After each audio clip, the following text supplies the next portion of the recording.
கடைசியில் எங்களை புளி சோறு சாப்பிட வச்சுட்டு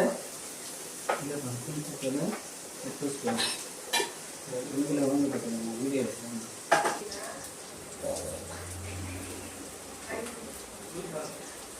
எப்பவுமே ரம்ஜானுக்கு அவன் ஃப்ரெண்டு வந்து ரொம்ப சீக்கிரமாக எடுத்துகிட்டு வந்து கொடுத்துருவாங்க பிரியாணி.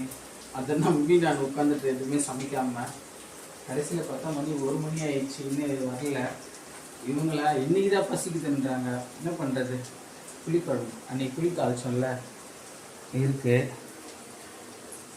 வடை மாவு கொஞ்சம் இருக்குது, வெண்டைக்காய் பொரியல் பண்ணுறேன்.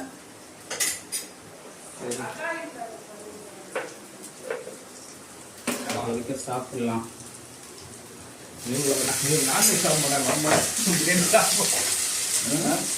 இல்லை பாப்பாவுக்கு நாங்கள் சரி ஏதாச்சும் அவளுக்கு ஒரு வேணா வாங்கி கொடுத்துலாம் ஹோட்டல் பார்த்தோம். கடைசியில் பார்த்தா எல்லாருமே சாப்பிட்ற மாதிரி இருக்கு.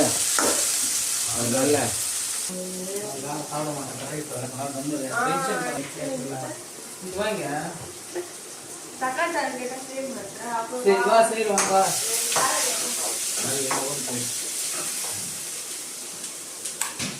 வீட்டில் நடந்து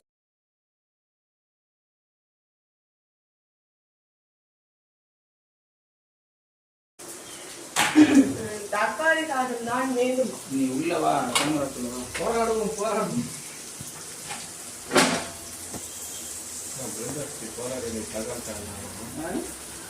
நீ அடுத்து வச்சு தக்காளி சாதம் கொஞ்சம் கொஞ்சம்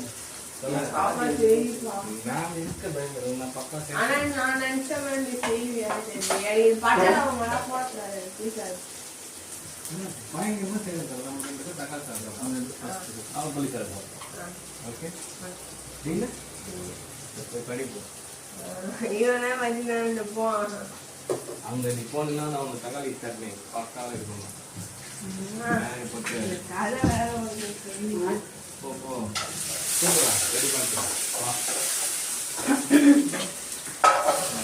தக்காளி சாதம் கேட்டான் களத்துல இறங்குறா. பேக் டு ஃபார்ம் வரமா. தக்காளி சாதத்துக்கு என்ன பண்ணுவார் தெரியுமா? எவ்வளோ மிளகாத்தூள் கொட்டி தக்காளி சாதம் போறாரு. பிருந்தா இன்னைக்கு ஓட போய் சாப்பிட்டு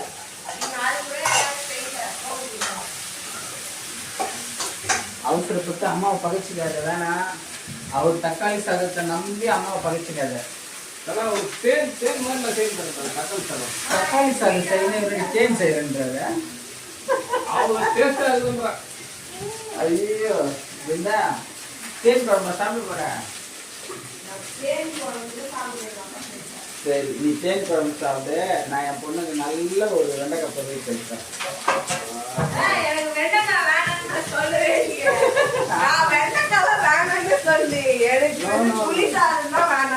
நீ எப்போ உங்க அப்பாவோட தேன் குழம்புக்கு ஜம்ப் ஆனியா, நீ வெண்டைக்காய் பொரியல் மறந்துடணும்.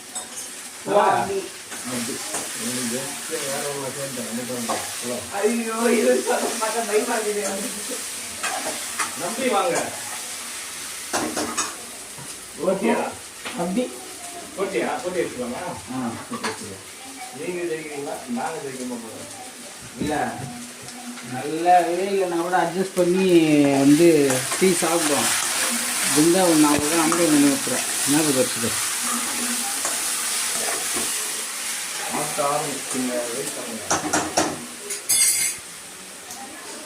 ஒரே கிச்சனில் 2 சமையல் செய்ய போகிறாங்க இன்னைக்கு. எங்கள் சமையல் நல்லா இருக்குது, அவங்க சமையல் நல்லா இருக்குதா பார்க்கலாம். எல்லாமே சிம்பிள் தான். அவர் தக்காளி சட்னி செய்கிறாரு, நான் வெண்டைக்காய் பொரியல் செய்கிறேன். ஆனால் மெயின் டிஷ் வந்து புளி குழம்பு. யார் வச்சுக்கிறாங்க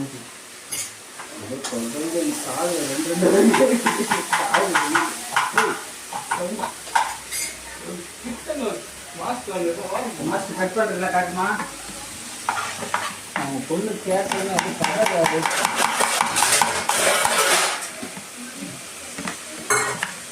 இன்னும் அடுப்பு பண்ண வச்சுக்காது என் போன சூப்பு சொல்லு. இருந்துச்சு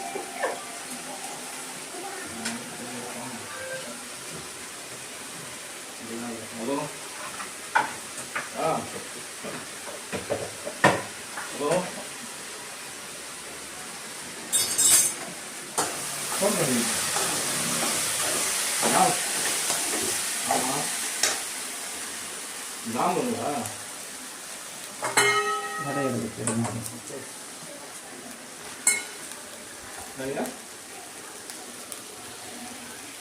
வடை தீஞ்சிச்சு.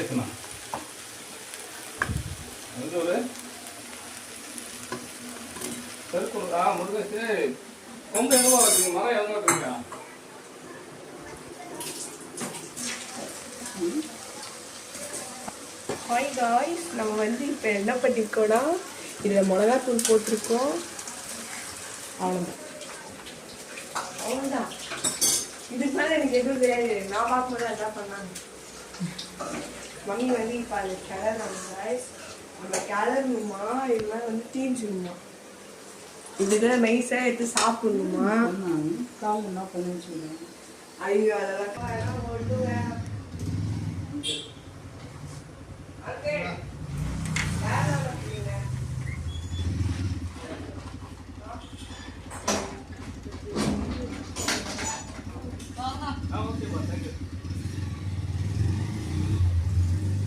என்னப்பா பிரியாணியா? நவரு ஸ்ரீயக்கா பார்த்துக்கோ ஸ்ரீயக்கா பார்த்துக்கோ. தக்காளி சட்னி கேன்சல்ப்பா. சொல்றீங்க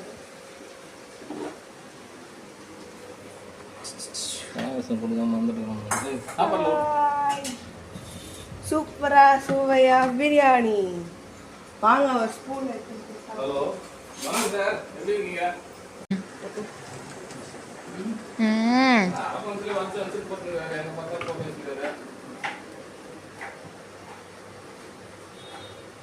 நாலஞ்சு இடத்துல போட்டுருக்காங்க.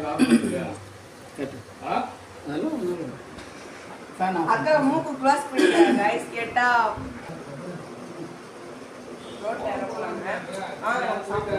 பாவம் நம்ம ஸ்ரீ அக்கா தான். அந்த வாசனை கூட உங்களுக்கு மூக்குள்ள போக கூடாது, மூக்கு க்ளோஸ் பண்ணிக்கிறாங்க.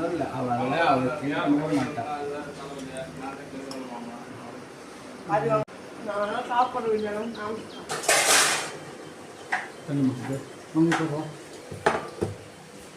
பிரியாணி கரெக்ட் டைமுக்கு வந்துடுச்சுங்க. பாப்பாவுக்கு மட்டும்தான். இந்த அம்மா வந்து லென்த் டெஸ்ட்லேருந்து விலகிட்டாங்க. ஏன்னா உடம்பு முடியாமல் ஸ்கேனு அப்படின்னு நிறைய ஹெல்த் லாஸ் ஆனதுனால டாக்டர் வந்து இப்போதைக்கு அதெல்லாம் வேணாம், நெக்ஸ்ட் இயர் பார்த்துக்குங்க, ஃபஸ்ட்டு அவங்களுக்கு நல்லா சாப்பிட்றதுக்கு கொடுங்க அப்படின்ட்டாங்க. அதனால் மேடம் வந்து நான்வெஜ்ஜுக்கு வந்து 3 நாள் ஆயிடுச்சு. வெண்டைக்காய் பொரியல் பண்ணியிருக்கேன், புளி சாதமாக இருக்குது. என்ன நான் சாப்பிட்டோம், பாப்பாவுக்கு போட்டு கொடுத்துருக்கேன். கண்ணு கூட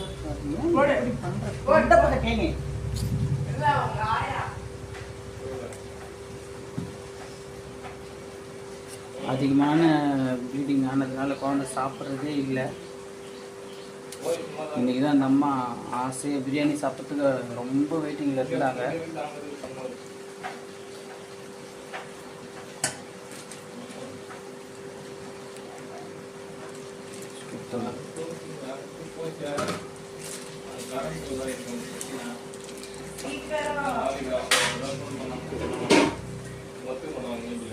ஓகே, ஹாப்பி ரம்ஜான்.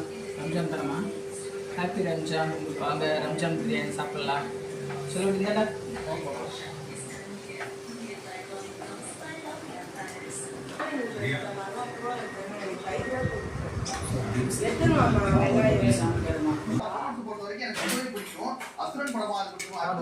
என்ன சொல்ல, புளிஸ் சாஸ் அப்படி ரெடி ஆகிட்டியா?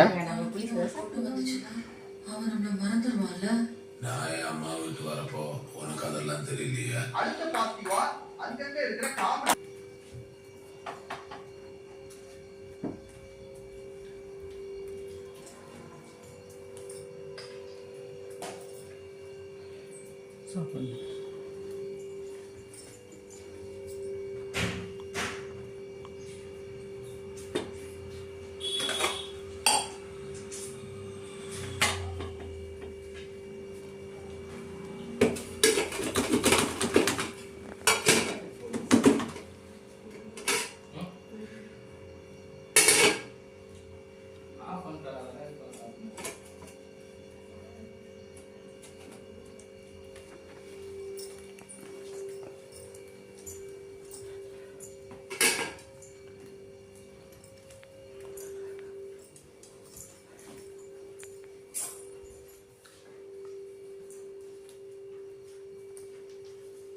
இது